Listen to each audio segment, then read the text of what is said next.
Bueno, pues continuamos con el estudio de la carta de los Romanos en el capítulo 7. Vamos a iniciar este capítulo donde hace una comparación acerca del matrimonio. Curiosamente lo relaciona con el pecado. Que el pecado que mora en nosotros va junto, ¿verdad? En este capítulo 7.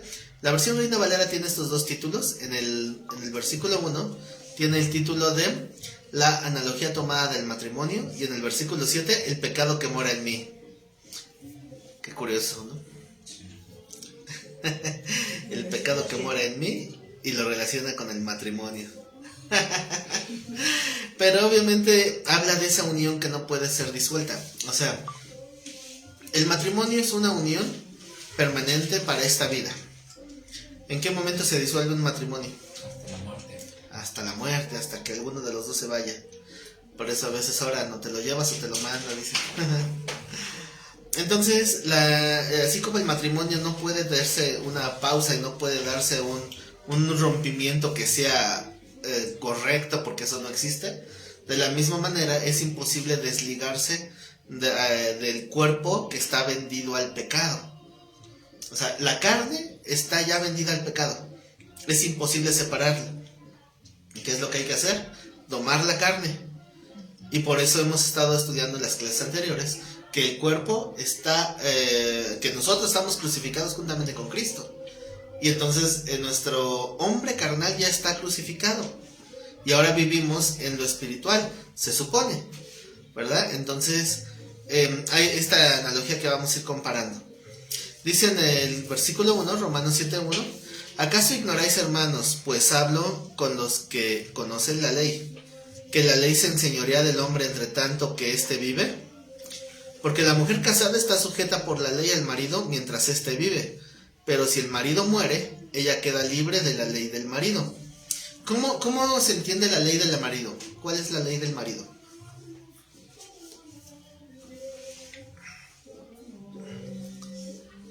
Pues esa sujeción, ¿no?, que debemos de tener como esposas hacia el esposo, ¿no? De hecho, el ejemplo que nos da la escritura es de la esposa de Abraham, que le llamaba Señor, ¿no? ¿Por qué? Porque Señor es el que manda. Entonces le tenía ese respeto y tenía esa sujeción. Entonces recuerden que esto no se trata de una ley machista, sino que más bien se trata de una forma de resguardar a la mujer para responsabilizar al hombre. Entonces lo que el hombre haga mal, pues Dios le va a pedir cuentas y a él es el que se lo va a justiciar, ¿verdad? Entonces hay una responsabilidad para el varón que tiene ese liderazgo. Entonces la ley del marido solamente es disuelta en el momento que el marido muere. Si no, pues tiene que haber esa sujeción. Y esta es la comparación que quiere dar. Dice en el versículo 3: así que si en vida del marido se uniere a otro varón, será llamada adúltera, pero si su marido muriere, es libre de esa ley, de tal manera que si se uniere a otro marido no será adúltera. Entonces, ¿cuál es el requisito para poderse volver a casar?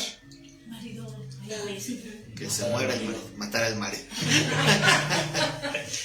El marido es el requisito. No de ideas, porque sale perdido.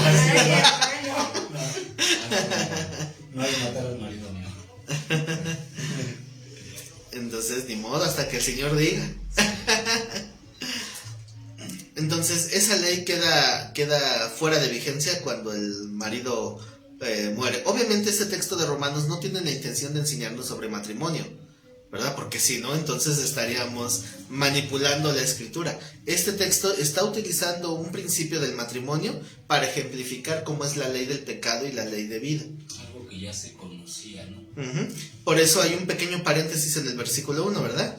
¿Acaso ignoráis, hermanos? ¿Y cuál es lo que está en el paréntesis? Pues Hablo con los que conocen la ley. Es decir, les estoy dando argumentos de algo que ustedes tienen que tener familiarizado para que puedan entender la analogía. Entonces, precisamente por eso necesitaríamos conocer cómo es la ley del matrimonio para tener clara la analogía de la ley del pecado.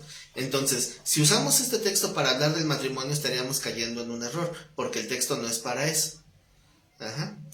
Dice en el 4: así también vosotros, hermanos míos, habéis muerto a la ley mediante el cuerpo de Cristo, para que seáis de otro, del que resucitó de los muertos, a fin de que llevemos fruto para Dios. ¿De cuántas leyes nos menciona el libro de Romanos? Dos. Pues nada más una. 2, 1, yo decía que 3, ¿quién nada más? Es que era la ley. ¿Cuál? La Torah. La Torah. ¿Cuál? La ley del pecado. La ley del pecado. Y Por eso decía que eran dos. pues, ¿ah? Mira que estamos viendo ahorita la ley del matrimonio. No, del matrimonio, esa es una parte, está dentro de la ley de la Torah. Era la ley de vida, la que mencionaba que está en Cristo Jesús. Ya lo habíamos mencionado en capítulos anteriores, ¿no? Yo recuerdo, la verdad. De hecho, después lo sigue hablando el mismo concepto. Bueno, entonces, cuando aquí habla de que hemos muerto a la ley, ¿a cuál de estas leyes se refiere? ¿Del pecado? ¿A cuál iba a decir? Pues era de pecado, ¿no? Sí, a la ley del pecado.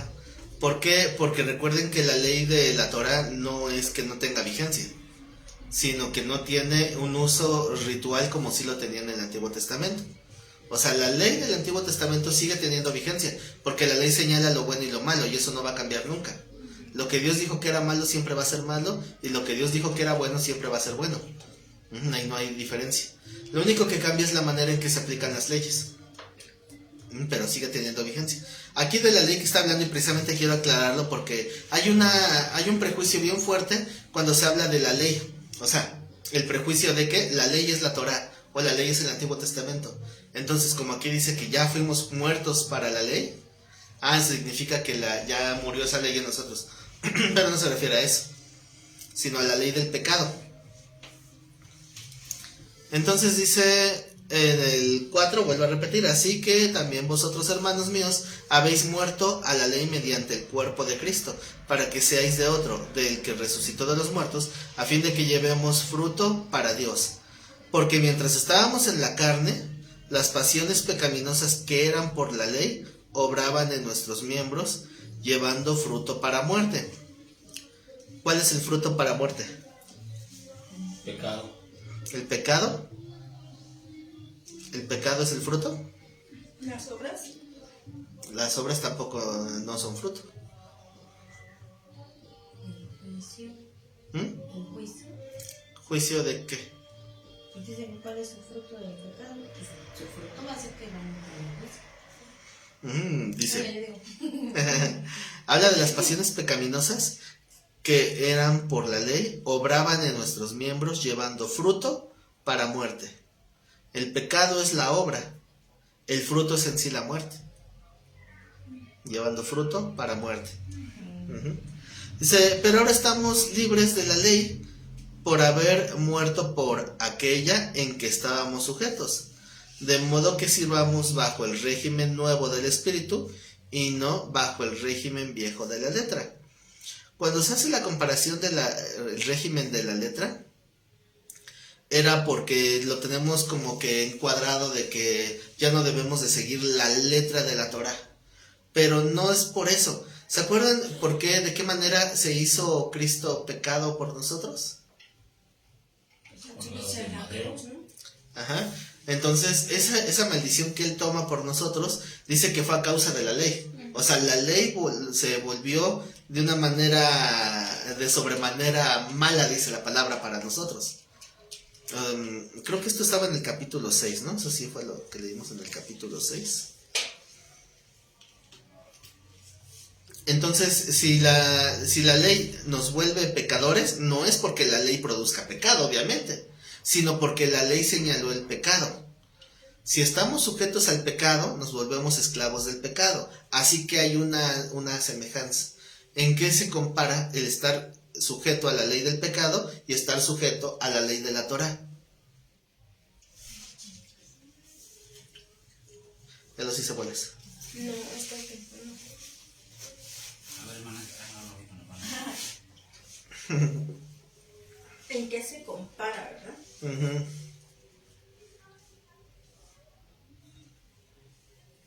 Pues que al final de cuentas ninguno es para vivificar, ¿no? Al final de cuentas las dos nos condenan. Ajá.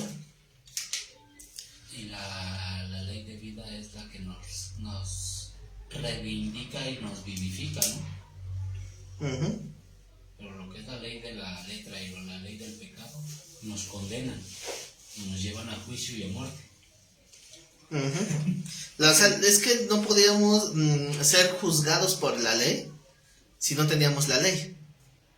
Entonces, algo que leímos es que el pecado ya había desde antes de que se introdujera la ley, ya había pecado. Sí. Nada más que el Señor era tolerante porque no había ley. Entonces la ley nos señala como peores pecadores, porque nos enseña lo que estamos haciendo mal.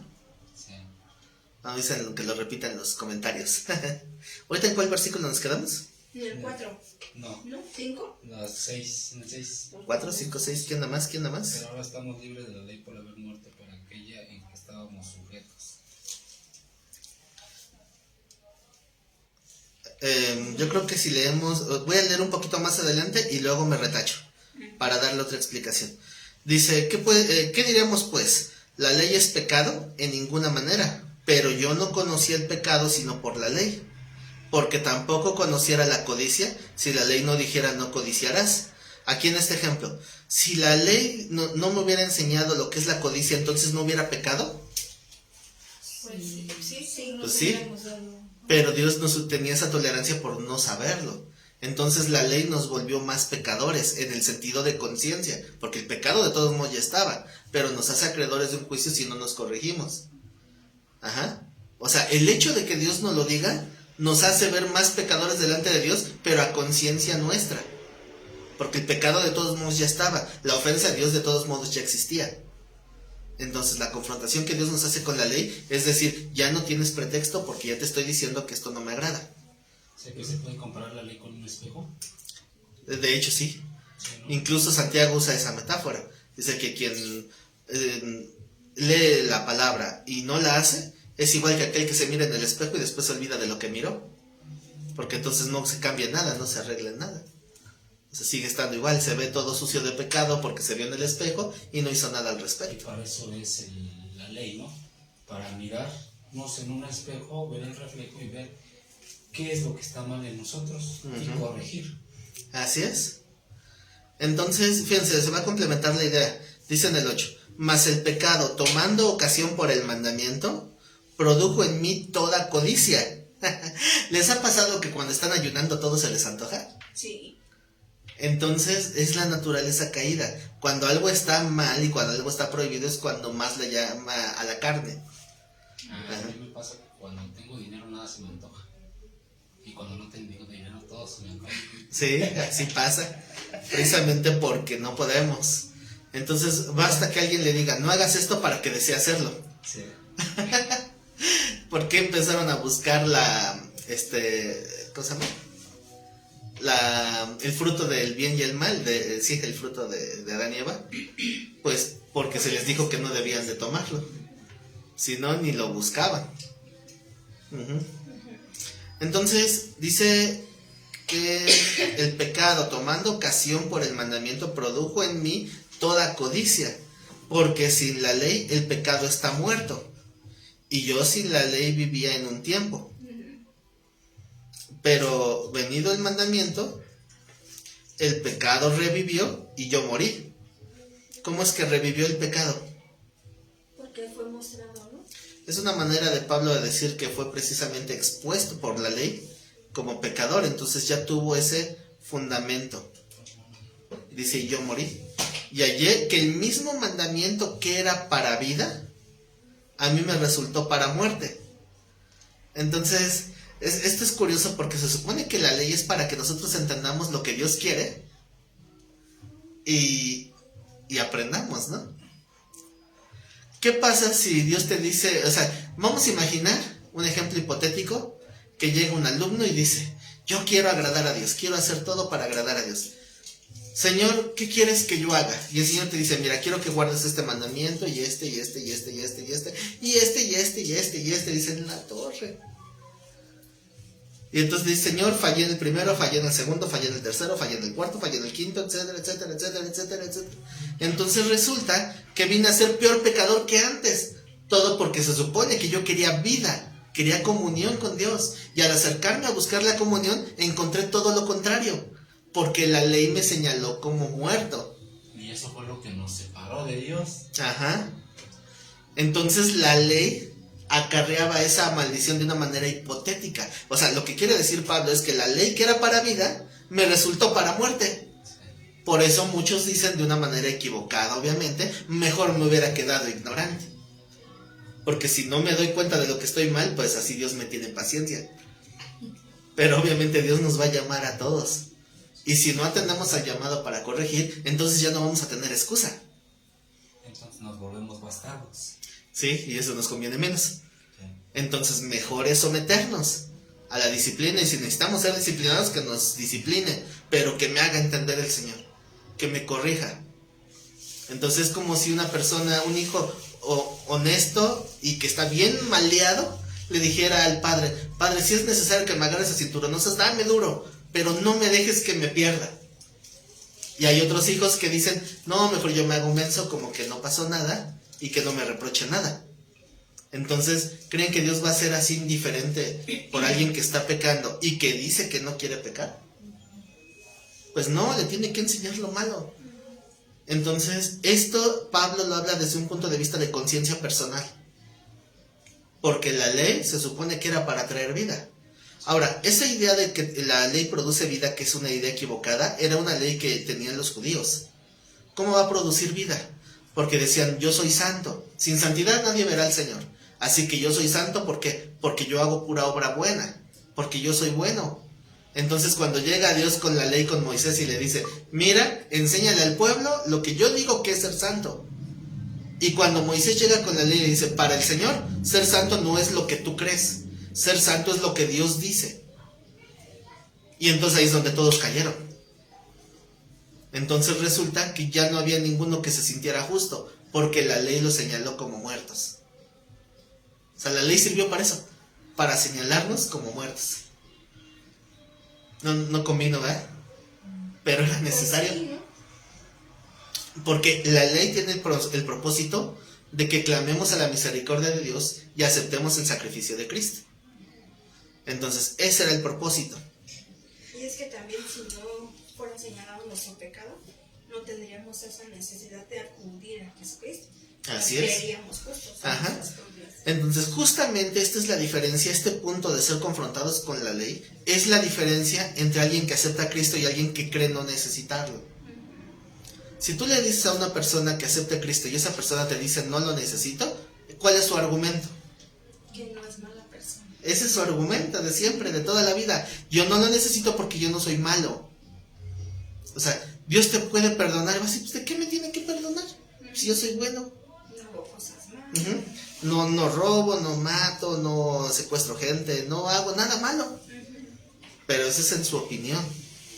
La ley es para decirte: esta es la opinión de Dios. Y los parámetros de Dios son muchísimo más altos. Pero como a la gente no le conviene eso, pues prefiere, como dicen por ahí, tapar el sol con un dedo. Pero al final de cuentas no tienen escapatoria. Entonces, eso es lo que dice que resultó para muerte. Dice el 11: porque el pecado, tomando ocasión por el mandamiento, me engañó, y por él me mató. ¿Qué lo mató? Pecado. El pecado, no la ley, ¿verdad? No, el pecado. ¿De dónde se agarró el pecado para matar? De la ley. De la ley. Entonces, ¿será que la ley es un instrumento del diablo para matar? Sí, ahí lo dice. Sí. El pecado tomó ocasión por el mandamiento. Por eso es que cuando tú conoces un nuevo mandamiento, el diablo lo va a usar para acusarte. ¿No es el acusador? ¿De qué te va a acusar? Te va a acusar de que fallaste a Dios. Cuando alguien se aparta de Dios, alguien que quiere seguir a Dios verdaderamente, y se aparta, ¿cuál es la mayor carga en su conciencia? Que haberle fallado a Dios, ¿no? De que le falla a Dios. ¿Y quién te acusó? Pues el acusador. que te dijo, tú hiciste esto, tú hiciste aquello, tú decías que eras así, tú decías que eras bueno, y a ver, ¿qué cuentas vas a dar? Ya fallaste aquí, ya fallaste allá, y por eso ya no me quiero congregar, ya no quiero congregarme, porque soy pecador, ya no tienes perdón de Dios. Pues ya mejor me entrego al vicio. Ahí va una cachetada.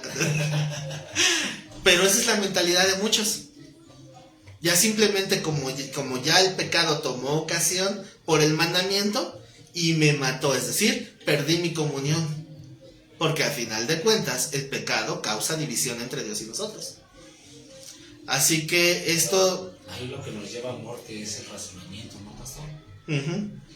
El entendimiento, ¿sí? ¿Se acuerdan que una vez les conté un ejemplo bueno, mejor se los voy a contar de todos modos, para que si les digo, no me acuerdo, bueno, de todos modos se les iba a contar. Es un ejemplo que se oye un tanto absurdo, pero hay una historia de un joven que va a la casa de un amigo y le dice al amigo, te voy a invitar a que conozcas a mi familia. Nada más que ellos vienen de un poblado muy, muy lejano donde tienen costumbres bien raras. Bueno, pues qué tan rara puede ser. Entonces dice que llega con él y llegan y le escupen en la cara. Y cuando le presentan con el primo y lo quiere golpear al primo, no, tranquilo. Es que es la costumbre de aquí. Aquí se saluda con escupir en la cara. Y después llega la tía y ¡paz! Se le escupir en la cara. ¡Ay! Dice, buenas tardes. Y llega la familia y dice, ya no me presentes a tu familia. Pues es que son nuestras costumbres. Sí, pero a mí no me agrada. Entonces se oye como un ejemplo absurdo, pero realmente eso es lo que ejemplifica la religión. Cuando una persona tiene una costumbre y dice, es que para mí esto es lo correcto, pregúntale a Dios si le agrada que le escupan en la cara, porque es lo que muchos hacen. Y le llaman religión. Dice, pero ¿cómo no le va a gustar si es mi costumbre? Bueno, ¿por qué no le preguntas a él si le agrada? ¿Y cómo le pregunto? Pues en la escritura. Porque la ley es lo que Dios dice que le agrada, y ahí está lo que Dios dice que no le agrada. Es que a Dios le agrada que yo me congregue cada 8 días y que participe y que haga esto. Y entonces va a decir el Señor, no, ya estoy harto de tus reuniones. Se lo dijo, ¿no? En Ezequiel. Si yo estoy harto de tus fiestas solemnes, de tus lunas nuevas. Estoy hastiado, no las puedo soportar. Entonces va a decir, ¿qué tú lo mandaste? No, eso no es lo que yo mandé, eso es lo que tú creías que yo mandé. Entonces resulta que le están ofendiendo a Dios, le están escupiendo en la cara, pensando que le agrada. Y cuando nos dices, verdaderamente le dices con sinceridad a Dios, Señor, muéstrame cómo quieres que te trate. Y cuando dices, mira, ¿ves esto que estabas haciendo? Resulta que para mí es una ofensa. Eso no me agrada. ¿Y qué vas a decir? Pues ni modo, son mis tradiciones. No, obviamente no. Tienes que cambiar tú, Dios no va a cambiar. Porque Dios es el que define el bien y el mal. Eso es que nos ejemplifica, ¿no? Con el Antiguo Testamento, que cuando lo sacó de la tierra de Egipto era por lo mismo, ¿no? Porque se estaban olvidando de él y se estaban acostumbrando y empezaban a llevar las costumbres de las tierras paganas, ¿no? Por eso fue que dijo, ¿saben qué? Salgan de aquí. Entonces muchas veces es lo que Dios hace aún con uno mismo, ¿no? Aunque estamos dentro del mismo cristianismo, pero nos estamos llenando de una doctrina falsa, de una mala doctrina. Así es. Entonces, ¿qué es lo que hace Dios? ¿Sabes qué? Es que esto no te conviene, sal. ¿Sí? Y nos lleva a un lugar donde empezamos a alimentarnos de nosotros. ¿Sí? Entonces, me acuerdo de una ocasión de una hermana que se empezó a congregar en la iglesia y contaba que había estado en una iglesia muy grande por mucho tiempo, pero una iglesia donde nadie le hablaba. O sea, es decir, llegaba y había todo el montonal de gente, llegaban como en cualquier auditorio, tomaban su lugar, veían el culto como si fuera un show, o sea, un espectáculo donde pues haces un tiempo de oración, un tiempo de cantar y un tiempo de escuchar la palabra, se acaba todo, pasan para recoger ofrendas, se acabó y vámonos. Y llegó y nadie la saludó, estuvo ahí, nadie la saludó, se fue, nadie la saludó, pero eso era lo normal, o sea, estaba acostumbrada. Cuando llega acá dice, no, pues es que aquí son poquitos y aquí todos se conocen y todos se hablan. Dicen, es bien diferente. Después de un rato, o sea, de un rato me refiero a unos 3-4 meses, termina peleándose con uno y termina peleándose con otro. Y decía, no, aquí no se puede. En la iglesia donde estaba jamás tuve ningún problema. Pues, ¿qué problema vas a tener si no tratas con nadie? Obviamente al tratar con la gente va a haber desaveniencia, va a haber conflicto. Tarde o temprano tiene que haberlo, porque es parte. Incluso Pablo lo dice, ¿verdad? Es necesario que haya conflictos porque no todos pensamos igual, pero se tiene que solucionar. Entonces, ¿qué problema puedes tener en una iglesia donde nadie te habla? ¿No? O peor, que estás escuchando el mensaje y el mensaje te ofende. Entonces, pues, obviamente no va a estar a gusto. Entonces esto me ayuda como que, bueno, lo relaciono mucho con lo que dice el versículo 12. Dice, de manera que la ley a la verdad es santa. ¿Qué significa santa? Es pura, ¿verdad? Es apartada para Dios, para que nosotros podamos ser apartados para Dios. La ley es santa y el mandamiento es santo, justo y bueno. Entonces, ¿dónde está el problema? En nosotros. El problema no estaba ni en la iglesia ni en la ley. El problema estaba en nosotros. Cuando el Señor nos dice que tengamos que cambiar algo, entonces la palabra dice que sus mandamientos no son gravosos. Entonces, ¿por qué se me hace tan pesado? Porque el que está viciado eres tú. Tú tienes que quitarte todas esas cosas malas que ya te traías arrastrando para poder alinearte a la voluntad de Dios. Y es donde muchos se sienten ya confrontados o indignados y terminan alejándose, porque no están dispuestos a aceptar el mandamiento de Dios. Fíjense la forma en que lo razona Pablo en el 13. Luego, lo que es bueno, la ley, ¿vino a ser muerte para mí? En ninguna manera, sino que el pecado, para mostrarse pecado, produjo en mí la muerte por medio de lo que es bueno, a fin de que por el mandamiento el pecado llegase a ser sobremanera pecaminoso. Está un poquito enredado, ¿no? ¿Cómo el pecado se vuelve sobremanera pecaminoso? Es cuando tú dices, tengo envidia de la buena. Y el Señor te dice, no, la envidia no es de la buena y es un deseo de la carne, donde estás anhelando algo que alguien trabajó y que tú no tienes, y entonces tu carne está repelando. Y cuando le escuchas así, dices, ay, en la torre, yo pensé que era algo no tan malo.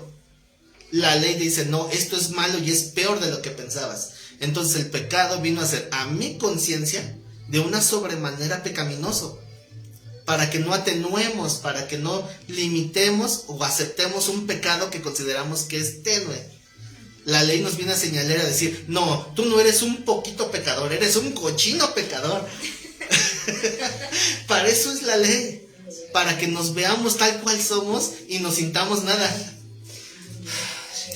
Como el pecado que la mayoría decimos que no tenemos, pero sí tenemos, ¿no? Cuando, de los mandamientos, Ajá. cuando les pregunta que cuál es el pecado que nunca han cometido, la mayoría decimos no matarás. Y es el que más se han cometido, ¿verdad? Sí. Porque el que llama fato a su hermano ya lo mató. Sí. Dice, yo jamás he matado a nadie, ¿sí? Pues para Dios considera un insulto como matar. Dice, no, entonces soy un asesino en serie. Entonces, Y también el de robar, porque no robarás tal cual cosas, ¿no? Pero a lo mejor le quitas el tiempo a una persona y eso ya es robar. o simplemente desearlo. Ajá.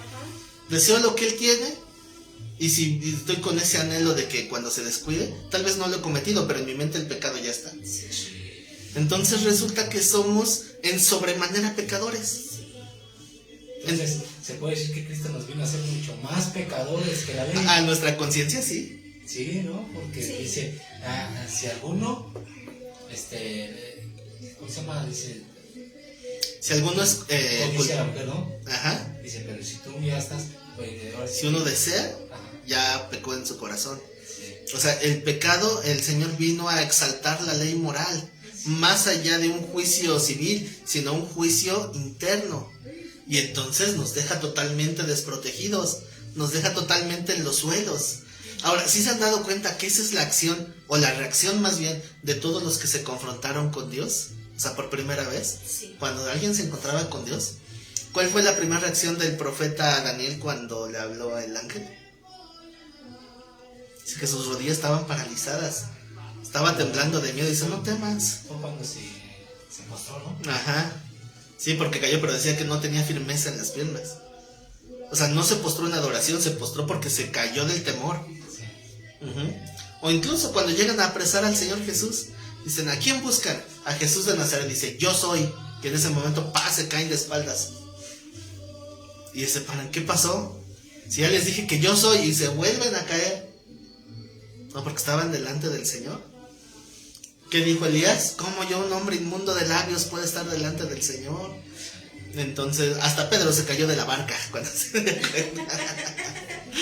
Entonces, es una reacción que se repite mucho. Cuando uno se confronta delante del Señor, uno queda expuesto. No puede uno ocultar nada. Está uno desnudo delante de Dios, ahora sí que con su vergüenza, ¿no? Y no podemos taparnos. Y para eso es la ley. Para que fuéramos expuestos como lo que realmente somos. Como Dios ve a la creación caída. Y que no digas, no, yo estoy bien.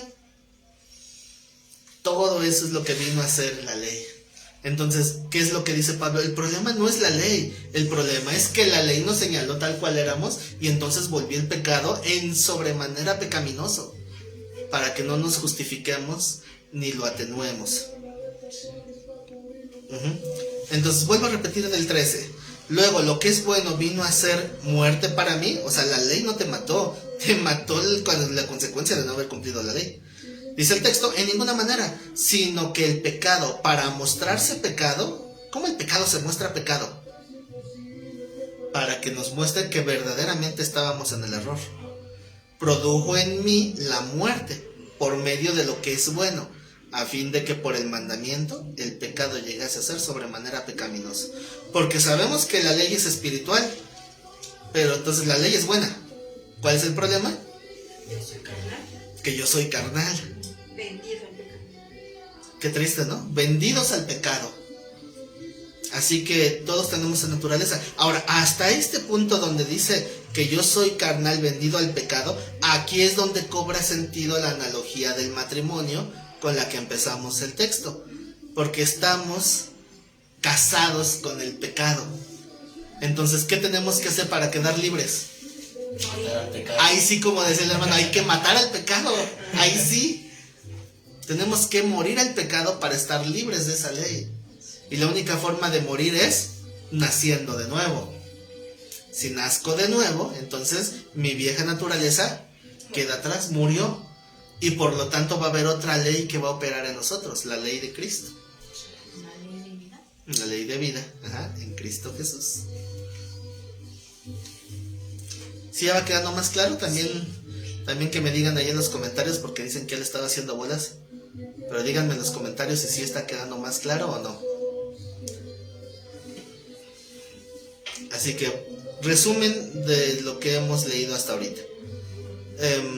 La ley no es pecado, pero la ley nos señaló como peores pecadores de lo que ya éramos. Así que por eso vemos que la ley era necesaria para que fuera evidenciada. Entonces, si estamos atados a la ley, significa que estamos juzgados por pecadores y el pecado nos tiene otra atadura. Por eso la atadura del pecado y la atadura de la ley van juntas. Y casi pareciera que son sinónimos. Y por eso se confunden, ¿verdad? Que estoy bajo la ley, la esclavitud de la ley. No es la esclavitud de la ley, es la esclavitud del pecado que fue evidenciada por la ley. Entonces, ¿ya no soy libre de la ley? Sí, porque si no estás sujeto de la ley, no puedes estar libre del pecado. ¿Sí me explica? Sí. Un poquito enredado, pero espero que vaya quedando más claro. Entonces, ¿dónde me quedé? Sí, gracias. ¿En el 13? Cuando se brincó. No, pero sí lo llevamos todo. 14. ¿Se va a seguir el 14? Porque dice, sabemos que la ley es espiritual, yo soy carnal, vendido al pecado. Porque lo que hago, no lo entiendo, pues no hago lo que quiero, sino lo que aborrezco, eso hago. ¿Tiene sentido? Lo que aborrezco, eso hago. ¿O no van a decir que alguna vez no cayeron en alguna actitud equivocada y dijeron, ay, pero aborrezco hacer así? Ya caí. Es eso, es esa naturaleza caída, porque estamos luchando. ¿Cómo está conformado el ser humano?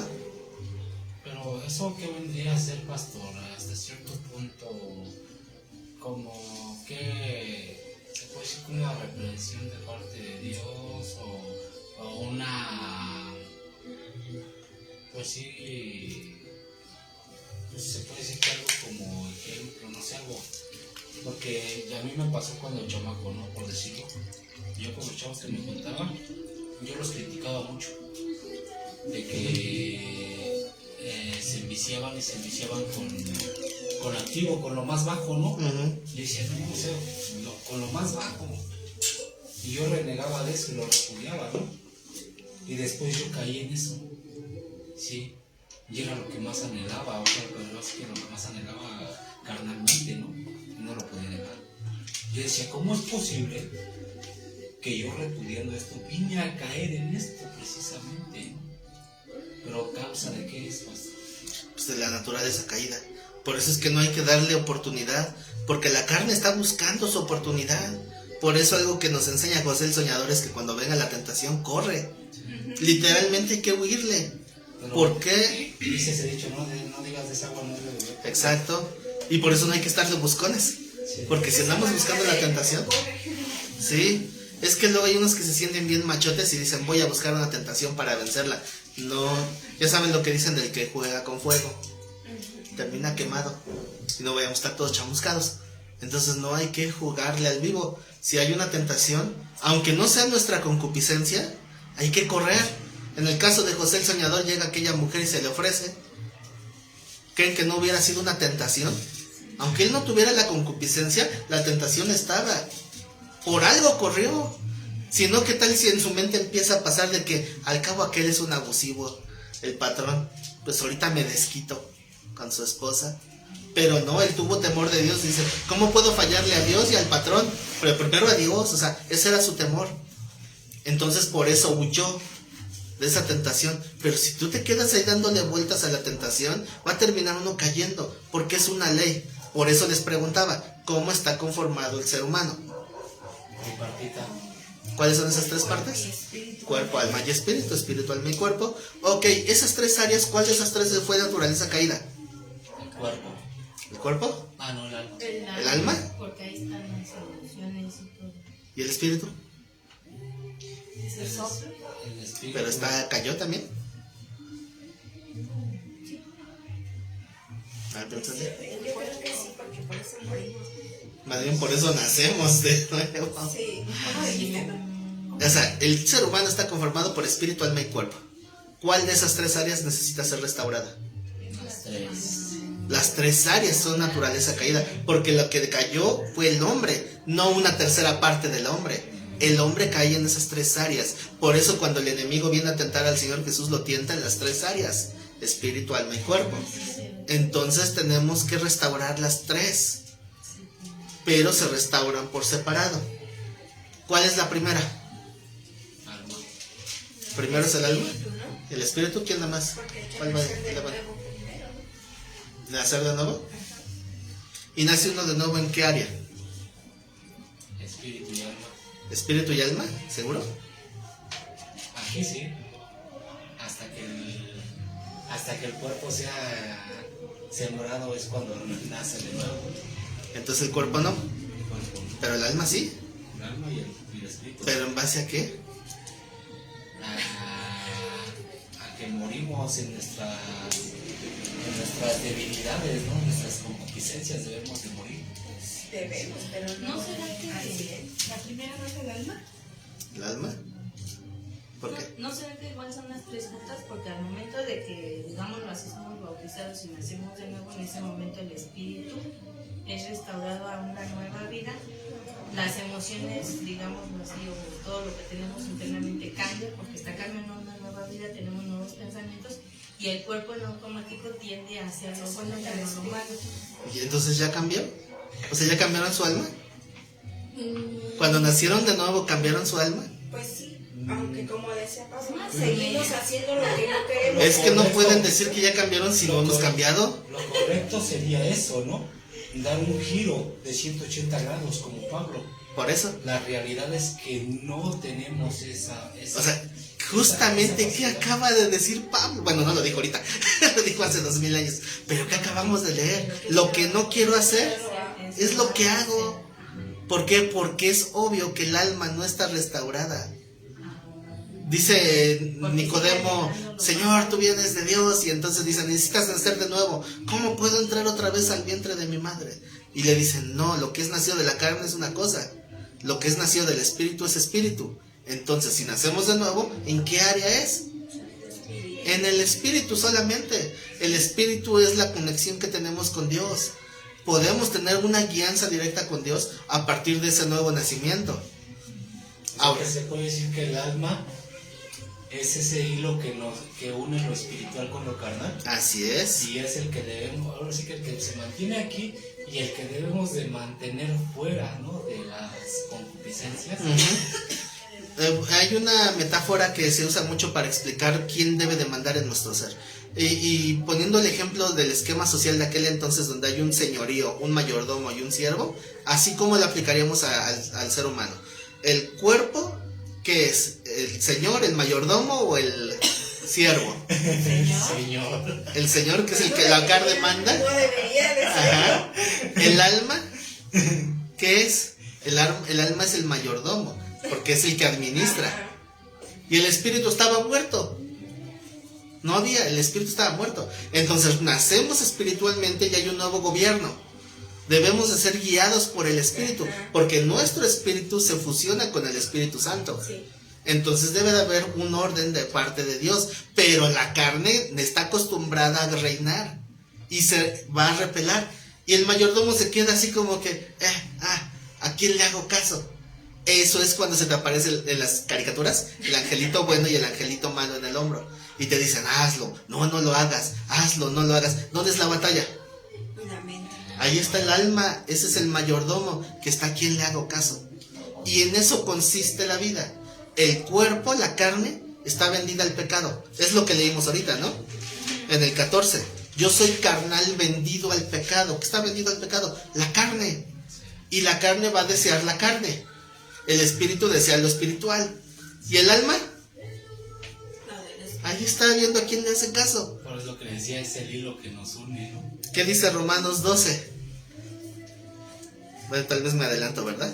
Pero dice que no nos amoldemos a este mundo, sino que transformemos nuestro entendimiento. ¿Qué es transformar nuestro entendimiento? Es el arrepentimiento. Y el transformar nuestro entendimiento es gradual.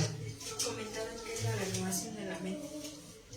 La renovación es la renovación de la mente. ¿Pero qué? ¿Cuál será? La renovación de la mente, ese es precisamente el restaurar del alma. Y el Señor ordena la restauración de nuestra alma por nosotros mismos. Ese es el mandamiento que Dios nos da en este lapso de vida. Entonces tenemos la restauración del hombre en tres partes. Primero la espiritual, cuando nacemos de nuevo. Luego la del alma, desde que nacemos de nuevo hasta que morimos en la carne. Y luego la restauración del cuerpo, que la hace Dios en la resurrección. Cuando resucitemos ya no va a haber tentación, porque la naturaleza caída ya va a ser totalmente librada. Ya no va a haber esa lucha de la que habla Pablo, porque esa tendencia de la carne va a ser librada cuando Dios nos dé un cuerpo espiritual. Y por eso ahorita luchamos en nuestra mente, porque está esa naturaleza caída exigiendo qué hacer. La primera vez es que en el espíritu, Primero es en el espíritu, el nacer de nuevo, en el nuevo nacimiento. el del alma. Es durante este tiempo entre que nacimos de nuevo y morimos. ¿Se puede decir que esa es la prueba de vida? Así es, tenemos que restaurar nuestra alma en esta vida. Ese es nuestro mandamiento. Ir transformando nuestro entendimiento hasta que alcancemos la estatura de Cristo. Cuando alcancemos la estatura de Cristo, tratemos de llegar lo más cercano. Entonces el Señor ya nos llama de esta vida. Y entonces cuando viene la resurrección, ya no va a haber lucha, porque la naturaleza caída ya no va a estar. O sea, no vas a tener que pelear internamente. Ya habrá sido vencida. Pero mientras tanto, tenemos que luchar. Y la del cuerpo hacia la resurrección. Dice la palabra que lo carnal no puede heredar lo espiritual, y por eso este cuerpo carnal es sembrado en la tierra y el Señor lo levantará incorrupto, sin ningún tipo de contaminación de pecado. Entonces la restauración de Dios viene en las tres etapas. Una ya la hizo, la otra nos la dejó a nosotros, que es el alma, y la tercera es lo que Él mismo hará, pero en la resurrección, para que seamos completamente restaurados. El enfoque de Pablo aquí en Romanos, es que nosotros tomemos responsabilidad. ¿Se puede decir que también el cuerpo glorificado puede ser un galardón para nosotros? Este cuerpo Dios permitió que se contaminara para que nosotros aprendiéramos a tener dominio propio, a domar nuestras convicciones Y ya una vez que nos lo ganemos, el Señor nos va a dar un cuerpo que ya no nos va a jugar en contra, sino que ya no va a haber tentación, ya no va a haber concupiscencia, ya no va a haber con quién pelees internamente. Como cuando restaura el cuerpo, cuando Dios nos levante en la resurrección. Siembra en corrupción, se levanta en incorrupción. Dice Pablo que hay cuerpo animal y cuerpo espiritual. Qué feo se oye, ¿verdad? Pero dice Pablo que vivimos en un cuerpo animal, porque es débil, frágil y corrupto. Así que en ese momento ya seremos librados. Pero ahorita en este momento, eso es lo que quiere hablar Pablo, que ahorita tenemos que luchar. ¿Por qué? Porque hay esa ley. Entonces dice en el 15, porque lo que hago no lo entiendo, pues no hago lo que quiero, sino lo que aborrezco, eso hago. Y si lo que no quiero, esto hago, apruebo que la ley es buena. ¿Por qué? Porque si estoy haciendo algo que me gusta y la ley me dice que no debo de hacerlo, entonces apruebo significa discierno. O sea, significa me doy cuenta. ¿Se han dado cuenta que algo que hacen no es correcto? Sí. Tan simple como haber codiciado algo, o no sé, cualquier otra cosa. Nos damos cuenta, esto que hay en mi corazón lo tengo que arrancar, porque Dios ya me enseñó que está mal. Por eso dice, apruebo que la ley es buena, porque me está ayudando a acercarme más a lo que Dios quiere, pero me está costando más trabajo, porque cada vez soy más señalado por la ley. Dice en el 17, de manera que ya no soy yo quien hace aquello, o sea, lo malo, sino ¿quién? El pecado que mora en mí. Así que si hago algo malo, no me echen la culpa, es el pecado que mora en mí. Pablo no lo está usando como pretexto, lo está usando para reflexionar que hay un pecado que mora en mí. ¿En dónde esto? En mi carne, en mi cuerpo, en mi naturaleza. Entonces, como bien dicen, no puedes decir de esa agua no beberé, porque si hay tentación y tú te acercas, podrías ser seducido y caes. O sea que el pecado que mora en mí es el mismo cuerpo. Es el cuerpo contaminado. Sí, ese es el pecado que está morando en mí. ¿Sí? No que yo tenga un pecado viviendo dentro de mí. Claro que no. No, porque eso es lo que muchas veces... Y por eso dicen, tengo que exorcizar ese espíritu de pecado. La culpa. Y no, es un dominio propio, porque la naturaleza caída es una tendencia constante a lo malo.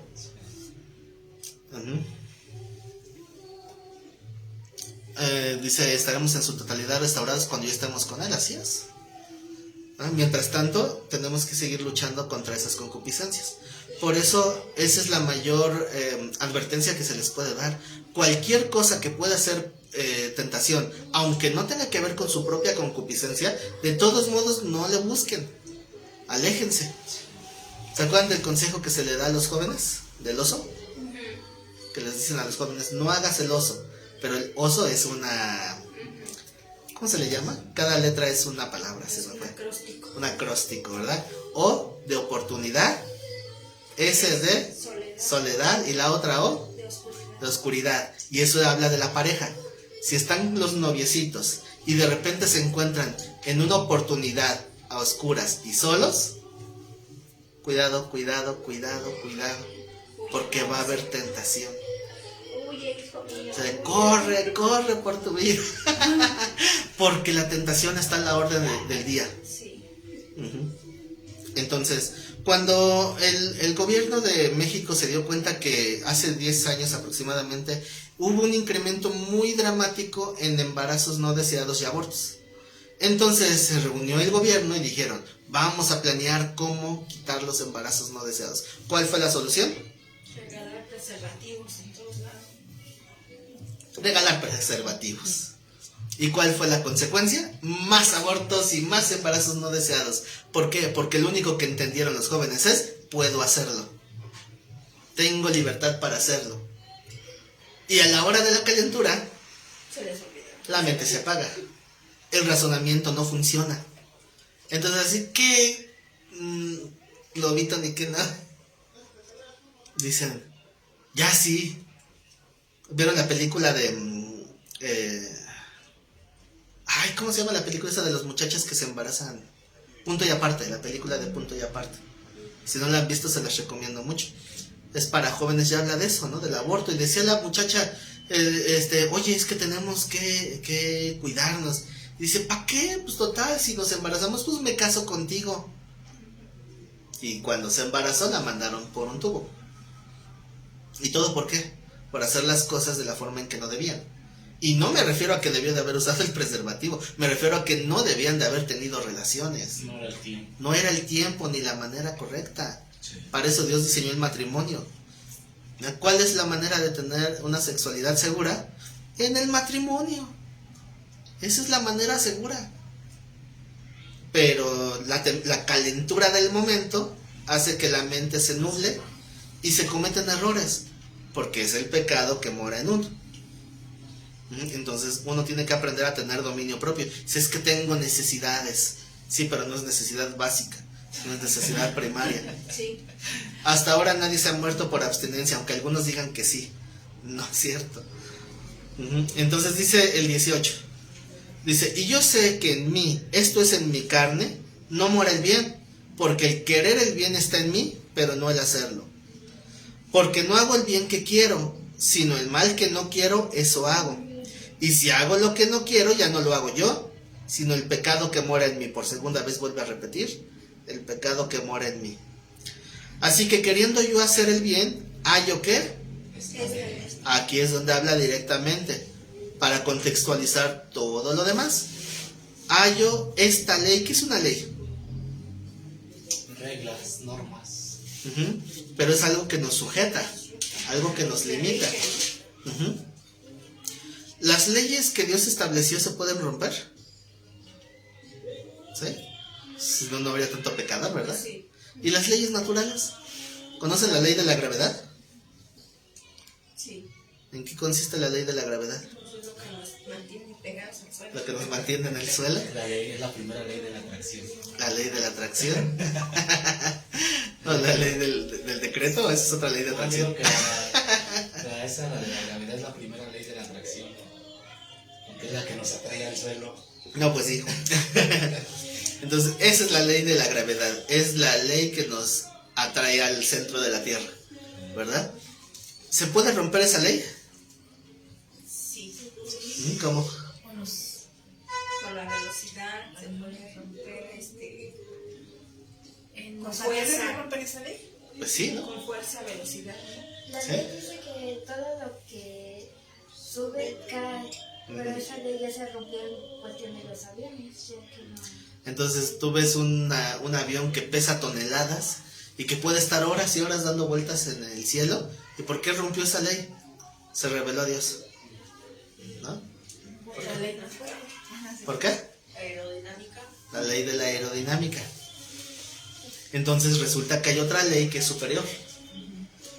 Entonces, para que una ley se rompa, tiene que operar una ley superior. Dice Pablo, yo encuentro que hay una ley que me lleva cautivo al pecado. Entonces, ¿cómo se rompe esa ley? Con otra ley superior. La ley de vida en Cristo Jesús, que nos ha librado de la esclavitud del pecado. Pero ya me estoy adelantando. Dice el pecado que mora en mí. Así que queriendo yo hacer el bien, hallo esta ley. ¿Cuál ley? Que el mal está en mí. Porque según el hombre interior me deleito en la ley de Dios. ¿Se deleitan en la ley de Dios? Pues sí. Cuando vemos la ley de Dios y vemos lo que Dios quiere, decimos, híjole, sería maravilloso que todo el mundo viviera bajo esa ley. Porque ya no habría nada de qué temer. ¿Verdad? Dice, pero el 23 dice, pero veo otra ley en mis miembros, que se revela contra la ley de mi mente. Otra ley más. ¿Cuál es la ley de la mente? La ley de la mente es la que te dice, párate temprano. Y la ley del pecado dice 5 minutos más. Son las dos leyes. ¿A quién le haces caso? Bueno, no me responden. Ajá. Entonces dice, se revela contra la ley de mi mente y que me lleva cautivo a la ley del pecado que está en mis miembros. Entonces viene el lamento, miserable de mí, ¿quién me librará de este cuerpo de muerte? Obviamente es pregunta retórica, porque él solito se responde, ¿verdad? Dice el 25, gracias doy a Dios por Jesucristo Señor nuestro. Así que yo mismo con la mente sirvo a la ley de Dios, mas con la carne A la ley del pecado. Entonces, vimos, podríamos generalizar 4 leyes. La ley de mi mente, que me sirve a la ley de Dios. La ley de la mente sirve a la ley de Dios. Y la ley del pecado, que sirve, La ley de la carne. la ley que está en mis miembros, de la naturaleza caída, que sirve al pecado.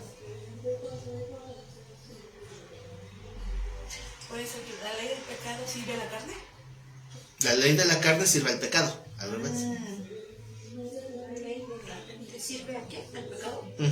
¿La ley de qué? De la mente sirve a Dios, ¿no? Sí, la ley de la carne es la que sirve al pecado.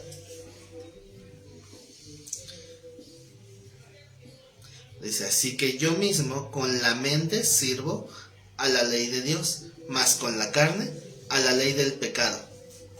Entonces, aquí el punto a reflexionar es, en cada uno de nosotros, ¿cuál es la ley que tiene más fuerza? ¿La ley de Dios o la ley del pecado?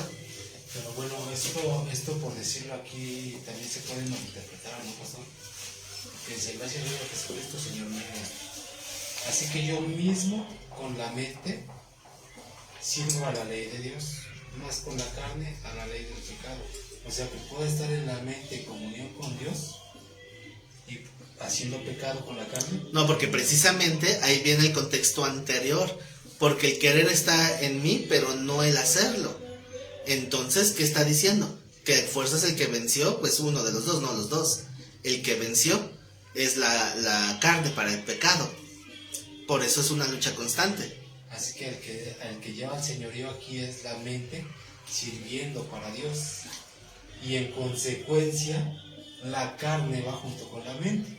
O sea que ya no puede estar cometiendo pecado. Pero precisamente por eso es ver a dónde termina la victoria. O sea, ¿quién gana? ¿Gana el pecado jalándome en la carne? ¿O gana la ley de Dios en mi mente, que obviamente lo llevó a las obras? Sí. O sea, la mente se refiere a una convicción, ¿verdad? Mi convicción es hacer la voluntad de Dios, pero a la mera hora no lo hago.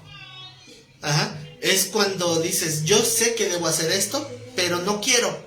El no quiero, ¿de dónde viene? ¿Quieres o no quieres? En la mente. Quiero como decisión, no quiero en la carne.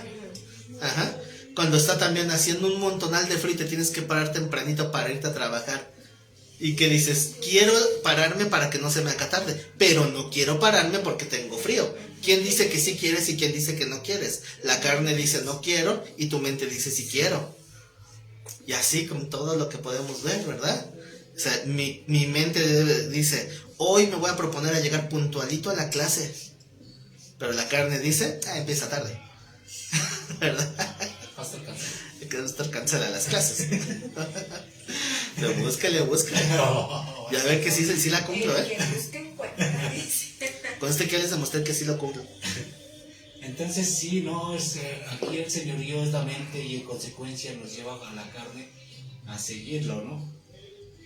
Bueno, es que precisamente qué es lo que estoy alimentando. Nos dicen en los comentarios también, ¿cuál es el que sirve? Pues al que alimentas más. Si estoy nutriéndome de Dios, voy a fortalecer mi comunión con Dios y voy a obedecer a la ley de Dios. Pero si estoy dándole rienda suelta a la carne, voy a fortalecer la carne. Entonces dice, hay un texto por ahí que dice, no proveáis para los deseos de la carne. Proveer es eso, es alimentar. Sí. Entonces, no sé, por ejemplo, alguien que va saliendo del alcoholismo y dice, voy a ir a predicar al Señor en la cantina. Voy a predicar a donde quieras menos ahí, porque ahí es tu debilidad, es tu concupiscencia. Un compañero que igual así en cierta ocasión, él venía de Alcohólicos Anónimos. Y en cierta ocasión nos regalaron unos dulces de los borrachitos. ¿Quieres? No, en serio, no puedo comer eso. Y yo, ¿por qué no? Que no voy a Alcohólicos. Órale, ya me quedé así como, yo lo vi como absurdo, ¿no? En ese entonces estaba yo chamaco, yo lo vi como absurdo y dije, nah, pero ahora que ya veo, pues sí, ¿no? Es alimentar la concupiscencia, aunque sea pequeñito, ¿no? Sí. Para ellos es un martirio, ¿no? Para nosotros es fácil, porque ya, a mí no me causa ahora sí que problema, ¿no? Porque no es mi debilidad, pero Pues sí. lo que es mi debilidad sí, ahí sí no puedo ni verlo, ¿no? Entonces sí. Es que cada quien sabe de qué patita cojea y tenemos que cuidarnos. Entonces, al final de cuentas, la intención de Pablo es mostrar que tiene que haber convicción para que proveamos a lo que queremos que gane. Sí. Ahora, en el capítulo 8, en el versículo 1 dice: ahora pues, ninguna condenación hay para los que están en Cristo Jesús. Ahora la pregunta es, ¿a quién se refiere con los que están en Cristo? Los nacidos de nuevo. El mismo texto nos da la respuesta. Ahora dice: los que no andan conforme a la carne, sino conforme al Espíritu. Esa palabra andar, o sea, los que no andan, va implícita una decisión. Es decir, tú elegiste el camino. ¿A quién le estás haciendo caso? Aquí viene la respuesta del versículo anterior, ¿no? ¿Sí? Entonces, precisamente, él decía: miserable de mí, ¿quién me librará de este cuerpo de muerte? Porque dice, no puedo vencer. Bueno, él dice, doy gracias a Jesucristo, pero aquí se complementan el 2.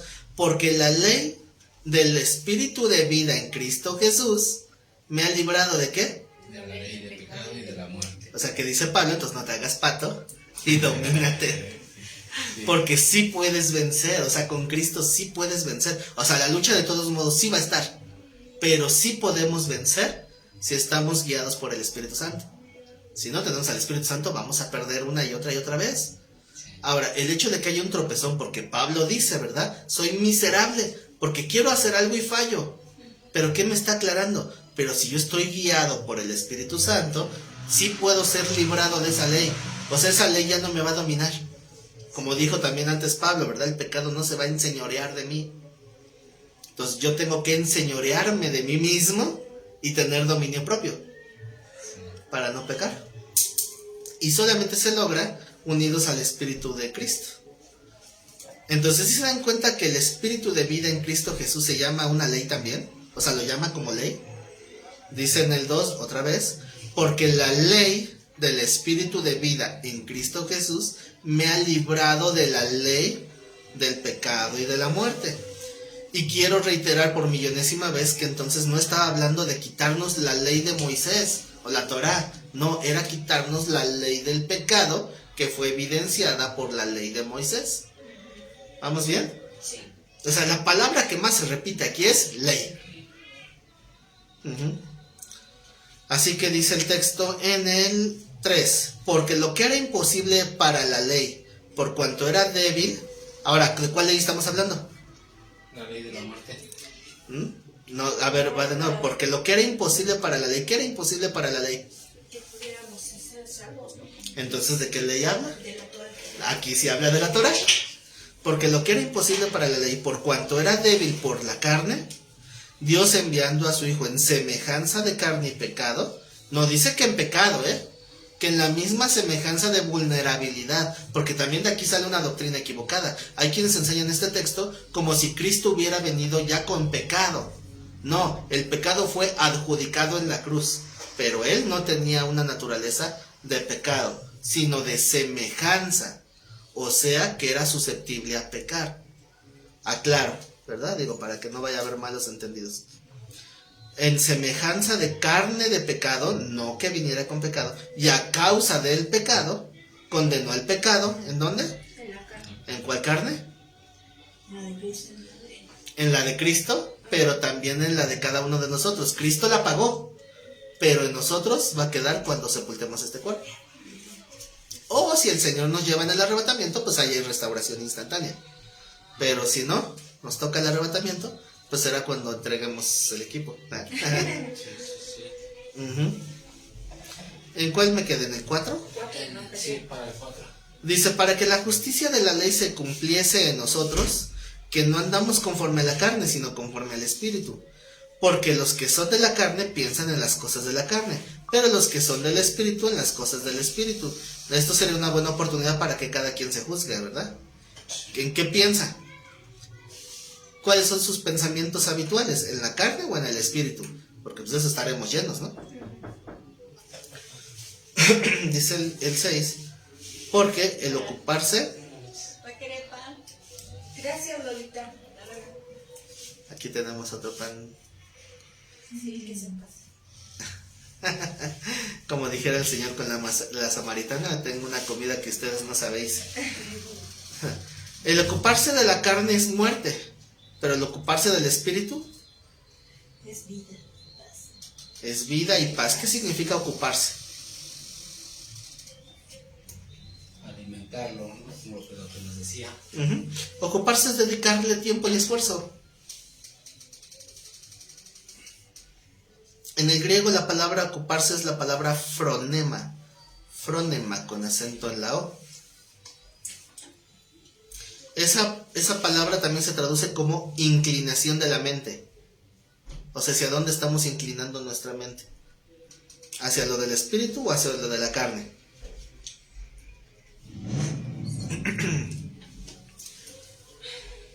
¿Cómo ha cambiado sus amistades antes y después de conocer de Cristo, de comprometerse con Dios? No de conocer, pero cuando de veras hubo un cambio. Pues algunos de hecho nos dejan de hablar. Yo creo que ya no deben ser las mismas, ¿no? ¿Por qué? ¿Por qué razón la gente se aleja? Porque ya no concordamos con muchas, Con el pecado. con muchas cosas que La manera de pensar cambia. Sí. Estamos renovando nuestra mente. Si nos estamos ocupando de lo espiritual, como dice aquí, significa que nuestra mente se está inclinando hacia lo espiritual. Pero el que no es espiritual no entiende las cosas espirituales. Entonces, si tú le dices, o sea, ustedes mismos me han hecho comentarios así, ¿no? De que dicen a alguien, acompáñame a la iglesia. ¿Y de qué horas a qué horas? No, pues son tantas horas. ¿Estás loco? ¿Qué vas a hacer metido ahí tantas horas? No, las clases del instituto, de las 2 hasta las 7. 5 horas. ¿Qué haces ahí metido 5 horas? ¿No les han dicho? Pues, bueno, algunos dirán, pues echarme una siesta, ¿verdad? Habrá quien se eche su siestecita en clase. Pero no lo entienden. Porque la mente se va inclinando hacia otra manera de pensar. También se acuerdan que hace tiempo les platiqué de una conversación que tuve con una amiga que decía que estaba estudiando idiomas. Y le dije, qué interesante, ¿qué estás estudiando? Y me decía, chino mandarín. Y yo así con mi cara de, qué interesante. Y dentro de mi mente decía, ¿para qué rayos? O sea, ¿para qué te sirve eso? Entonces yo le dije, bueno, ¿no? Le digo, qué curioso, yo también estoy estudiando. Bueno, eso fue hace un tiempecito. Y me pregunta, ¿y tú qué idiomas estudias? Ah, pues yo estoy estudiando hebreo, griego y latín. Y ella no se limitó. Y me dije, ¿eso para qué? Ella sí no se lo guardó. Dice, son lenguas muertas, no te sirven para nada. Ah, que sí. Le digo, pues a mí sí me sirve. Le dice, no tienes con quién hablarlo. No, pero sí puedo leerlo. Y puedo entender cosas que están ahí ocultas. Entonces, me sirve para escudriñar las escrituras. Y es así cuando alguien te cuenta de sus planes y que voy a hacer y que esto y que voy a ganar el mundo para mis negocios, ¿no? Y tú, y el otro se decepciona, ¿no? ¿Y tú? No, yo voy a predicar y voy a hacer un instituto bien grande y voy a predicar la palabra de Dios. Y se quedan así como que, La manera de pensar ya no concuerda. Tenemos una manera de pensar distinta. Entonces, si una persona que ya nació de nuevo o dice que nació de nuevo y sus mejores amigos son los que andan en el mundo, algo malo pasa. Porque en teoría no hay una comunión en la manera de pensar. No pensamos igual. Entonces yo de las amistades que tenía de antes, ya ni me hablan. Nada más hola. Y ya, ¿no? Se acabó. Porque ya no congeniamos. Incluso un amigo que encontré hace poco que tenía muchos años de no ver, también me dice, oye, ya no eres el mismo, hasta pienso que eres otra persona. Yo, gracias. Eso es un halago. Dices que antes te gustaba ver eso de anime y cosas así de esas que me gustaban. Y si ahora ya no, le digo, bueno, no es que no me gusten esas cosas porque pues me gusta, pero ya sé mediar que sí, que no y que es prioridad. Sí. O sea, sé poner las cosas un poquito más en su lugar. Ajá. Entonces tal vez de repente puedo ver alguna animación por ahí, pero no es mi prioridad, ¿no? Entonces tengo otras prioridades, tengo algo que me interesa más. Y ya no soy igual. Entonces me dice como que, ¿qué? Quería que hiciéramos unos negocios juntos esta persona. Dice, ¿cuándo nos sentábamos a planear y cómo hacer? Le digo, no, es que mi vida ya no va para allá. Pero tú querías ser empresario, tener dinero. Sí, hace 25 años. O no sé. Pero ya no. Ya mi manera ya no es esa de pensar. Y se va bien enojado, como que, ay, que nada más quiere, ya no quiere hacer negocios conmigo. Digo, no es personal. Es que ya mi vida ya la compró alguien. La compró el Señor y ahora vivo para servirle a Él. Pero no lo pueden entender. Porque ya la lucha que hay interna se supone que está definida. Mientras nos estemos ocupando de lo espiritual, las tentaciones se van a hacer menos y menos y menos. ¿Y cuál va a ser el fruto? Vida. Ahí lo dice, ¿verdad? Vida y paz. Pero si nos ocupamos de la carne y nos decimos cristianos, Muerte y pecado. te vamos a cambiar de nombre a Lot. Pero que se está afligiendo su alma por la conducta de los de aquellos, pero ahí sigue, ¿no? Entonces, tristemente sí hay muchos. Como dice, hay un dicho que antes lo pronunciaban mucho en las iglesias, con una patita en Dios y una patita en el mundo, ¿no?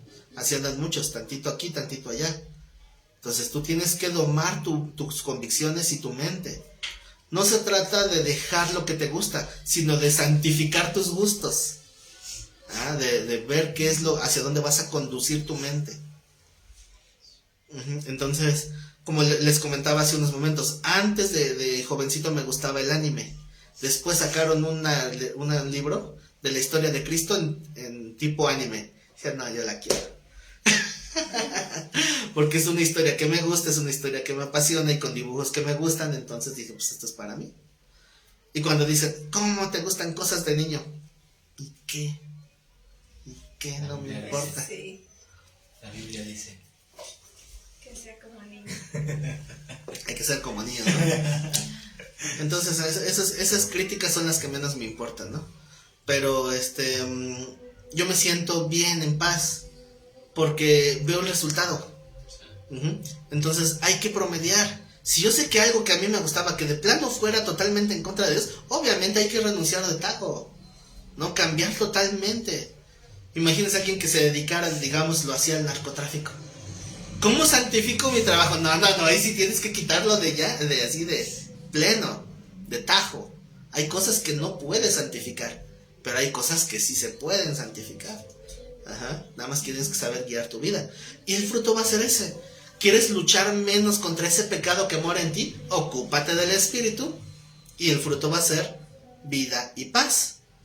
Dice en el 7, por cuanto los designios de la carne son enemistad contra Dios, porque no se sujetan a la ley de Dios, ni tampoco, ¿qué?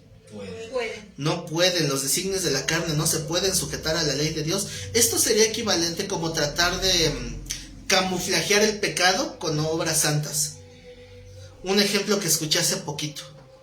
A una persona que hace buenas obras de dinero, que tiene dinero y da dinero, pero no da dinero. Yo lo discierno así, Dios lo juzgará. Pero yo discierno que, conforme a lo que escuché, que el objetivo no era propiamente la bendición o exaltar a Dios, sino exaltarse a sí mismo con los gracias. Cuando se publica un videíto ahí en Facebook que dice, aquí ayudando a los más necesitados, ¿por qué lo haces? Entonces, y era gente que decía que conocía de Dios, que lo hacía para Dios. Si lo haces para Dios, entonces ¿por qué recibes un agradecimiento? Algo no cuadra. Si estás haciendo obras para Dios, no tienes que buscar el reconocimiento de la gente. no hagas sonar trompeta. Así es. Y si uno está haciendo sonar trompeta precisamente para que llamar la atención, entonces no estás buscando que glorifiquen a Dios. Entonces me acordé de otra historia, se las cuento bien rápido. Era un joven mecánico que tenía una casita pequeña y siempre estaba arreglando sus carros en su patiecito afuera de su casa. Y la vecinita de al lado era una señora ya grande de la tercera edad que todas las mañanas se levantaba a abrir la puerta y decía en voz alta: Dios, gracias por este nuevo día. Y eso por alguna extraña razón le incomodaba al mecánico. Decía: ay, esa señora religiosa me cae regorda. Dice: ¿por qué tiene que estar ahí haciéndonos saber su fe, si yo soy ateo? Y ahí estaba, ¿no? Y siempre ahí como que toleraba a la señora, pero le caía gorda su supuesta religiosidad, aunque lo único que hacía era darle gracias a Dios. Un día se enteró el mecánico de que esta mujer está enferma y no tenía dinero. Entonces él siente feo, o sea, él siendo una persona de, pues, no era una persona vil, no era alguien que pudiéramos etiquetar como malo, sino simplemente no tenía fe. Entonces dice, le voy a dar una lección a la señora. Y que se va al súper y que arma una despensita y la pone en una... ¿Cómo se llama? Una canasta, bien adornadita y todo. Y cuando sabe que ya se acerca la hora del dar gracias, de que ella salía a dar gracias, se adelanta y le pone la canasta en la puerta. Y se va y se esconde detrás de su carro. Y cuando sale aquella señora a decir gracias Dios por este día, y voltea y ve la canasta, y dice, Señor, muchas gracias por esto. Y ahí se levanta el otro bien orgulloso, para que vea que no hay Dios, porque esto no se lo trajo Dios, se lo traje yo. Y dice, gracias Dios, porque tú usas hasta los hijos del diablo para bendecir a tus hijos. Y ya se quedó callado, ¿no? Entonces de alguna manera seguía glorificando a Dios a pesar, pues, de que el otro se quería tomar esa atribución. Pero sea como sea, la bendición le llegó. Ajá. Entonces, cuando una persona ayuda a otra, ¿qué busca? ¿Busca que se le dé esa gratitud? ¿O le da la gloria a Dios? Porque hay quien dice, yo no te lo dio Dios, te lo di yo, porque yo lo trabajé, fue mi esfuerzo. La fiesta se oye. Es que eso es lo que nos enseñaba Jesús, ¿no? Cuando le dicen del perfume, le dice que pensaban aquellos que podían haber dárselo a los pobres, ¿no? Le dice que a los pobres siempre los van a tener, ¿no? ¿Sí? Y es lo que nos enseña, ¿no? Que siempre vamos a tener a quien ayudarle, pero no para que nos gloriemos nosotros, sino para que Dios sea glorificado. Y lo mismo aquellos hermanos que son pobres, dice que son ricos en espíritu, ¿no? Pero también es para que Dios se gloríe en ellos. Así, para que Dios se glorifique. Provee, ¿no? Así Dios es. provee y les da, ¿no? Entonces, para eso es siempre, en todo momento y en todas las acciones que se hacen, siempre es para glorificar a Dios. Así. Si en el ejemplo del mecánico no hubiera sido un ateo, sino hubiera sido un cristiano, tal vez hubiera sido mejor que lo hiciera de esa manera, sin jactarse, ¿no? O sea, dejar la canasta y que ella diera gloria a Dios y ya. Bueno, obviamente, si fuera cristiano el que lo hizo, ¿por qué que no se enterara? Porque así no hay manera de que me robe tantita gloria de Dios. Es mejor que sea anónimo. Y entonces sí puedo pensar que lo hizo para Dios. Pero hay mucha gente que tiene una apariencia de piedad, como dice la palabra, pero dice la profecía que negará la eficacia de ella. O sea, van a estar en contra de las obras de Dios, aunque tengan apariencia de que son de Dios. Y esos van a causar más divisiones. Entonces, si estamos enemistados con Dios, va a ser la carne. Y si estamos camuflajeados de espirituales, y si es la carne, Dios lo va a evidenciar al final. Lo que es de la carne no puede sujetarse a la ley de Dios. Es lo que dice el texto, ¿no? No pueden. Y los que viven según la carne no pueden agradar a Dios. Ahora, el punto es, ¿intentamos agradar a Dios? Porque si intentamos agradar a Dios, hay dos textos donde dice que es imposible. Uno es que es imposible agradar a Dios guiándonos por la carne. Y sin fe es imposible agradar a Dios, que dice en Hebreos 11. Entonces, si tenemos convicción en la palabra de Dios y vivimos de acuerdo a esa palabra, vamos a agradar a Dios. ¿Saben lo que es un antropomorfismo? Si me lo explica así. Ya se les había explicado. No vi. No. No vi en esa clase. Eso es metamorfosis. Antropomorfismo es la expresión que se usa cuando se le da a Dios una atribución de cuerpo humano para ejemplificar algo de Dios. Es dar una alusión, no lo digo con las mismas palabras, pero es dar alusión a una forma de cuerpo físico para resaltar un atributo de Dios. Un ejemplo, ¿qué significa que estamos en el hueco de su mano, de Dios? ¿Qué significa? La protección de Dios. O que literalmente Dios nos tiene aquí. No. Literalmente no. ¿O sí? No. No, significa que estamos bajo su protección. ¿Qué significa la expresión sus ojos en mí? Que nos Que nos observa está todo. observando. Que nos está cuidando, que nos está observando, ¿no? No que literalmente su ojo esté hacia ahí. ¿Por qué? Porque Dios no tiene ojos. Porque si tuviera ojos, no sería omnisciente. No podría observar a todos lados si tuviera ojos. Dios es espíritu, no tiene cuerpo. Todas esas expresiones de Dios, donde habla de una forma física del cuerpo de Dios, son antropomorfismos, son ilustraciones que usan una parte de figura humana para ejemplificar un concepto de Dios. Ahora, ¿por qué menciono esto? Porque agradar a Dios sería el equivalente a buscar una sonrisa en su rostro. ¿Cómo le harías para lograr que Dios sonría? Metafóricamente hablando. Arrepintiéndome y cambiando. Pues cambiando, ¿verdad? Si visualizamos ese antropomorfismo, porque literalmente Dios no tiene un rostro, pero ¿cómo sería la expresión de Dios al ver nuestro día?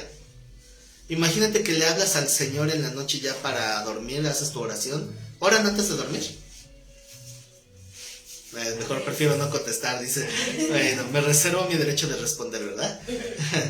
Entonces, háganlo. O sea, terminen su día. No hay mejor manera de terminar el día que dándole gracias a Dios. Y no hay mejor manera de iniciar el día que dándole gracias a Dios. Entonces, normalmente cuando ya me voy a acostar me la paso orando. A veces me quedo dormido orando. Dicen, eso es una falta de respeto. Bueno, yo sé la comunión que yo tengo con Dios. Prefiero quedarme dormido orando que quedarme dormido con el celular que me dé el golpe en la cara. Por lo menos, ¿no? Entonces, vamos a suponer que estamos orando antes de ir a dormir. Y le cuento al Señor, Señor, hoy tuve un día de bendición porque tú te manifestaste aquí y allá, hicimos esto y entonces pasó esto y esto. Y le estamos contando a Dios. Entonces, cuando Dios, si lo visualizáramos como una persona física delante de nosotros, ¿qué rostro mostraría? O sea, ¿qué semblante? ¿Qué cara te pondría Dios al escuchar lo que fue tu día? ¿Qué diría? Así, no entiendes. Okay.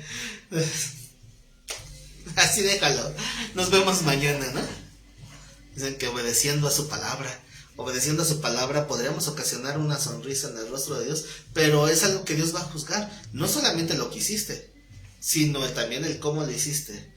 Entonces, hace un mes aproximadamente, en el grupo de jóvenes, nos pusimos a ver televisión, pero no para perder el tiempo. Vimos un muy extraño capítulo de Los Simpson donde no son herejes.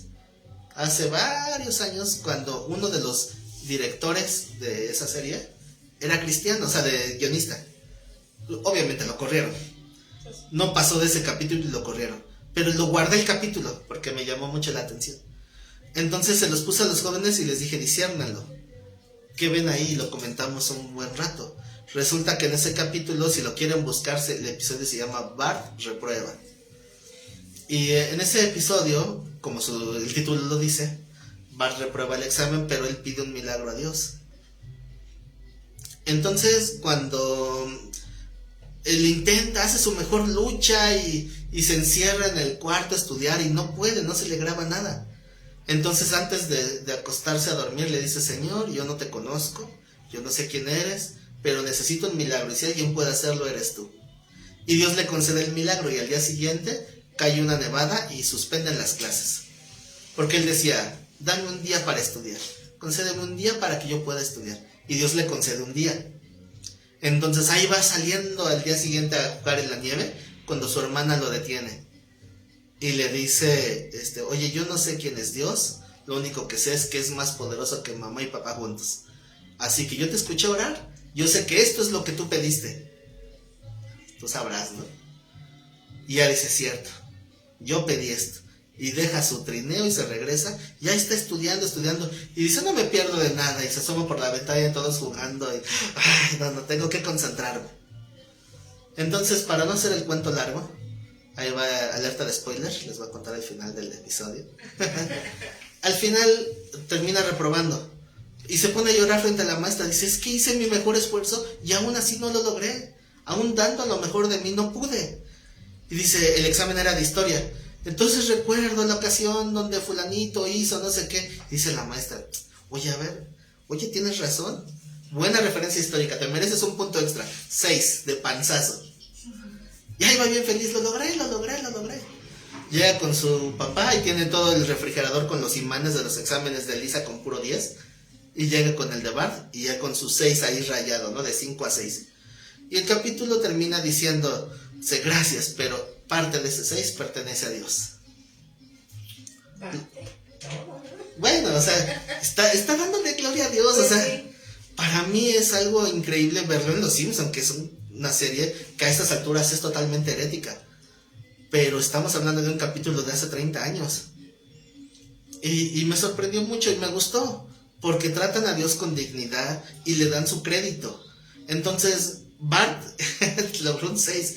¿Quién se puede darle gloria a Dios por un 6? Pero no es el 6, es el esfuerzo, es el reconocer que Dios le dio una oportunidad, que hizo lo que estaba en su capacidad. Y si un 6 es lo más que pude y reconozco que fue gracias a Dios y que lo haga público, para mí eso tiene mucho valor. Lo mismo que sucedía con David, ¿no? Que igual era conforme al corazón de Dios. Así es. Y bueno, me acuerdo de la historia de los valientes de David, ¿se acuerdan? Que dice David, ay, cómo quisiera tomar agüita, pero de esa del pozo de ahí de mi casa. Y dice uno de los guerreros de David, el Señor quiere agua del pozo, ahorita voy y pase, pelea con quién sabe cuánto, regresa todo sangrando, todo golpeado. Dice, ¿dónde andabas? Querías agua, aquí está tu agua. Ay, pero no te dije que fueras. Pero bueno, o sea, ¿por qué lo hizo, no? Servir al Señor, al Rey. Entonces dice David, ¿cómo voy a tomar yo agua y todos los demás pasando sed? Mejor vamos a ofrendarle a Dios que sea de parte de todos. Y él de alguna manera busca ese punto medio, ¿no?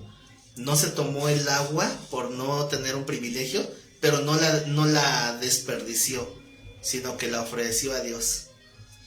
Y así que sería lo mismo, ¿no? ¿Qué cara pone Dios cuando terminas tu día? Bueno, nuestra meta debería ser esa, ¿no? Que haya esa paz, que mi mente esté guiada a una comunión para que termine mi día ocasionándole una sonrisa en el rostro de Dios. Y entonces eso va a hacer que nuestra vida sea mucho más ligera. Dice en el 9, mas vosotros no vivís según la carne, sino según el Espíritu. Si es que el Espíritu de Dios mora en vosotros. Aquí hay algo importante. ¿Qué quiere decir? Que en la iglesia puede haber gente que no tiene al Espíritu Santo morando en él. Y tal vez intentas y fallas, y así se repite hasta el infinito. Es que a lo mejor no tienes al Espíritu de Dios. Porque lo dice antes, si tienes al Espíritu de Dios, puedes vencer. O sea, la ley de vida del Espíritu de Cristo Jesús nos libra de la ley del pecado. Y si no tienes esa capacidad, es porque posiblemente el Espíritu de Dios no mora en vosotros. Dice el texto, y si alguno no tiene el Espíritu de Cristo, pues no es de él. Pero si Cristo está en vosotros, el cuerpo en verdad está muerto a causa del pecado, mas el Espíritu vive a causa de la justicia. Justicia, claro, de la que hizo Cristo en la cruz. Y si el Espíritu de aquel que levantó de los muertos a Jesús mora en vosotros, el que levantó de los muertos a Cristo Jesús vivificará también vuestros cuerpos mortales, por su Espíritu que mora en vosotros. Este texto del 11 nos habla de la capacidad del Espíritu Santo, pero ¿cuál es el parámetro de comparación? ¿Cuál fue el atributo del poder del Espíritu Santo que se menciona en el versículo 11? Vuelvo a repetir, el atributo del poder del Espíritu Santo que se menciona en el versículo 11.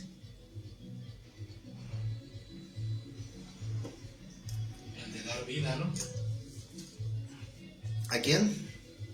A todos. Primeramente a Cristo y obviamente a nosotros también.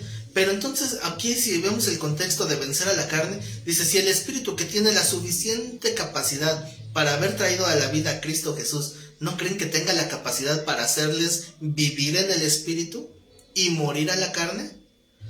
Entonces cuando alguien dice, lo intento, pero por más que lo intento no puedo, lo que realmente está es menospreciando el poder de Cristo, el poder del Espíritu Santo. Porque no hay otra, porque dice, es que tengo a Dios, pero no puedo. Ah, o sea, Dios es débil. No, tú eres débil. Pero si tenemos a Cristo, sí podemos vencer. Por eso lo pone en comparación. Si aquel que levantó de los muertos a Cristo Jesús vive en ustedes, ¿cómo no va a poder levantarlos en el Espíritu y hacer morir lo carnal? Nada más que el Espíritu de Cristo, o el Espíritu Santo, está limitado por nuestra voluntad. Si yo no tengo voluntad, Dios no hace nada. Primero es mi voluntad y después el respaldo de Dios. Nunca va a ser al revés. Así que, Dios, si tú quieres que sea santo, pues hazme santo. No, así no va a pasar. Tú santifícate y Dios te fortalece. Así sí. Dice en el 12. Así que hermanos, deudores somos. ¿A quién le debemos? No a la carne, para que vivamos conforme a la carne. Porque si vivís conforme a la carne, moriréis. Mas si por el Espíritu hacéis morir las obras de la carne, viviréis. Porque todos los que son guiados por el Espíritu de Dios, ¿estos son qué? Hijos de Dios. Así que aquí nos dice que una evidencia de ser hijos de Dios es que somos guiados por el Espíritu de Dios. Dice el 15, pues no habéis recibido el espíritu de esclavitud para estar otra vez en temor, sino que habéis recibido el espíritu de adopción, por el cual clamamos, Abba Padre. Entonces, esta palabra de Abba Padre es una palabra bien profunda que ha habido últimamente una polémica. Hace poco me refiero, hace un medio año más o menos, que me empezaron a llegar algunos mensajes donde me reclaman, porque a veces hacemos la comparación de que la palabra Abba se compara más cerca en el español a la palabra papi o papito. Pero ¿por qué los reclamos? Porque resulta que el pastor Paul Washer tocó ese tema en un video. Hizo un videíto o lo extrajeron de una de sus prédicas, no sé. El chiste es que hay un video por ahí donde dice, ¿quién les ha enseñado que Abba significa papito? Eso es mentira. Y empieza a dar una explicación. Y me dijeron, ahí está, tú dijiste que sí. Pero no. Pues yo digo que tampoco es como dice Paul Washer. Entonces, ¿por qué? Porque no podemos traducirlo en una palabra tal cual. Porque no existe. Tan no existe que ni siquiera la tradujeron al griego. Por eso la dejaron en el arameo, Abba. Es que la diferencia entre Ab y Abba, ¿saben qué significa la palabra Ab? Padre. Y Abba, un grupo de música, 80, no, significa también padre. ¿Pero en qué radica la diferencia? Bueno, no se pierda dentro de 8 días a continuación de este estudio, porque hasta aquí le vamos a dejar por el día de hoy. Y para poder extendernos un poquito más en lo que es el espíritu de adopción. Así que hasta aquí terminamos nuestro estudio de hoy. Agradezco a aquellos que están en línea siguiendo estos estudios. Recuerden que los vamos a ir retransmitiendo en la página de YouTube para que estén ahí al pendiente. También pasen ahí a la página a dejar también su like, a compartir los videos. La otra vez me dijeron que hay un video que estaba ahí, que YouTube lo estaba recomendando. Dije, vaya, vaya, pero ¿saben por qué? Porque es un video al que le han dado like. Si dan like, el algoritmo de YouTube lo comparte, si no, o sea, lo sugiere. Si no, nadie lo pela, ¿verdad? Entonces, por eso es importante los likes. No es para sentirme bien conmigo mismo. Bueno, eso es aparte. No, no es cierto, pero es para que la página también lo recomiende. Así que, de mi concupiscencia, no, eso no era menos, era un dislike para que se te quite. No, entonces, compartan los videos, dejen un like y si Dios nos presta vida, la siguiente semana continuamos con este estudio.